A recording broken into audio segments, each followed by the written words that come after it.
Assalamualaikum warahmatullahi wabarakatuh. Perkenalkan, nama saya Syarusya dengan NIM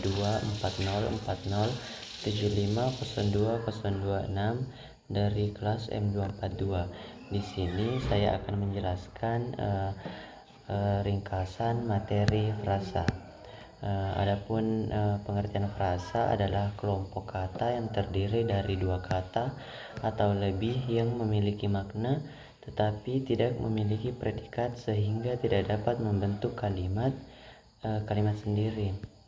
Adapun ciri-ciri frasa terdiri dari dua kata atau lebih, tidak memiliki predikat atau bukan kalimat, bersifat non-predikatif, artinya hanya berfungsi sebagai satu kesatuan makna dalam kalimat, memiliki makna yang lebih luas dibanding kata tunggal.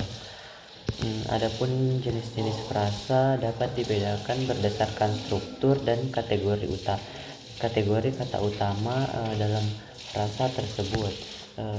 Adapun berdasarkan struktur yaitu frasa endosentris. Frasa endosentris ini memiliki inti yang jelas dan bisa digantikan oleh salah satu unsurnya. Contoh, rumah besar dapat diganti menjadi rumah atau besar sebagai inti. Dibagi lagi menjadi frasa koordinatif.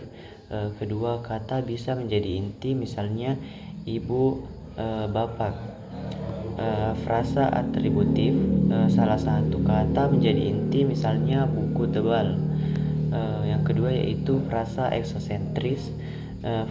Frasa eksosentris ini tidak memiliki unsur inti yang bisa berdiri sendiri. Contoh, ke pasar, tidak bisa hanya ke atau pasar saja.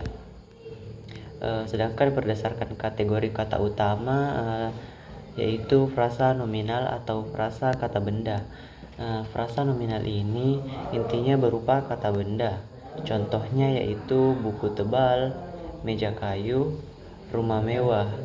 Yang kedua yaitu frasa verbal atau frasa kata kerja, intinya berupa kata kerja.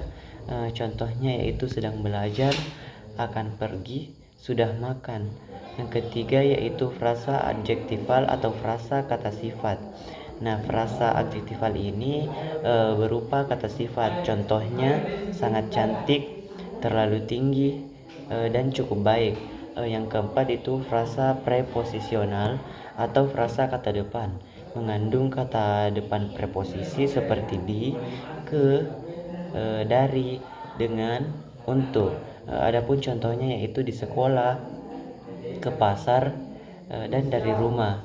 Yang kelima yaitu frasa adverbial atau frasa kata keterangan. Frasa ini berfungsi sebagai keterangan dalam kalimat. Contoh, dengan cepat, sangat baik, hampir selalu. Yang keempat yaitu fungsi dalam kalimat, fungsi frasa dalam kalimat. Nah, frasa ini berfungsi sebagai unsur dalam kalimat seperti subjek, anak kecil itu bermain di taman. Predikat, dia sedang belajar. Objek contohnya yaitu saya membaca buku tebal. Keterangan contohnya yaitu kami tinggal di Jakarta. Adapun contoh penggunaan frasa dalam kalimat, yang pertama itu frasa nominal. Contohnya dia membeli sepeda baru. Contoh frasa verbal yaitu mereka sedang berbicara.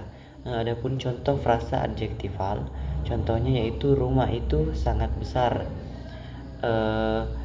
Yang selanjutnya yaitu frasa preposisional.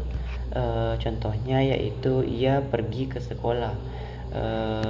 Dan yang terakhir yaitu frasa adverbial, contohnya dia berbicara dengan lembut.